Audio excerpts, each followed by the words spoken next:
তো মাখরাজ হচ্ছে 17টি। প্রথম আমরা শিখব মাখরাজ কাকে বলে।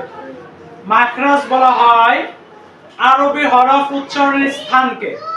মাখরাজ কাকে বলা হয়? আরবি হরফ উচ্চারণের স্থানকে। আরবি হরফ উচ্চারণের স্থানকে মাখরাজ বলে। মাখরাজ হচ্ছে 17টি। তো আমরা ফার্স্ট টাইম শিখব 1 নম্বর মাখরাজ।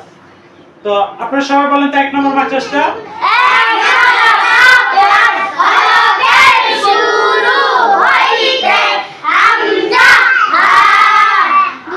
হলকের শুরু হইতে হামজা হা হইতে হামজা হামজা হা। দেখেন এখন হলক কাকে বলে? হলক বলে আরবিতে গলাকে বলে কি? হলক, অর্থাৎ গলার শুরু। গলার শুরু কোনটা? আমরা যেদিক থেকে খাবার খাই এই শুরুটা নাকি ভিতরে?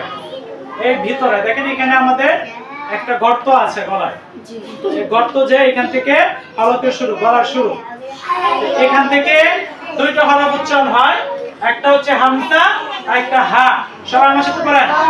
1 নাম্বার মাখরাজ। সবাই গলা এখানে ধরেন। হলকের শুরু হইতে হামজা হা হামজা হা। 1 নাম্বার মাখরাজ। হলকের শুরু হইতে হামজা হা। 2 নাম্বার মাখরাজ। হলকের মধ্যখান হইতে হলকের মধ্যখান হইতে হলকের মধ্যখান হচ্ছে এই যে আমাদের গলায় এখানে একটা উঁচু জায়গা আছে, হ্যাঁ, এই উঁচু জায়গাটা হচ্ছে মধ্যখান। এখান থেকে দুইটি হরফ উচ্চারণ হয়, একটা হচ্ছে আইন, একটা হচ্ছে হা। এই দুইটা হরফ উচ্চারণের সময় এই উঁচু জায়গাটা আপ ডাউন করবে।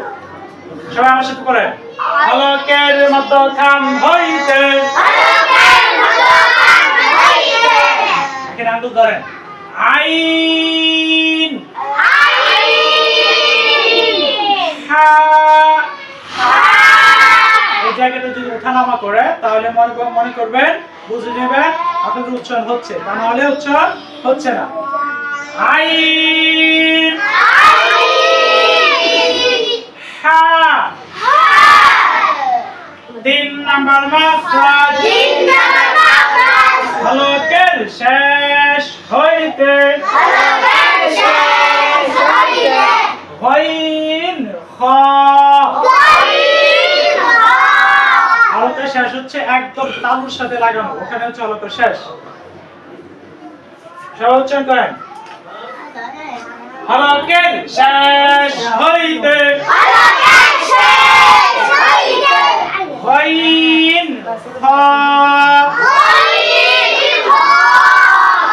গইন খ। এই হচ্ছে 3টা মাখরাজ আজকে আমরা শিখলাম। সবাই প্র্যাকটিস করবেন, কেমন?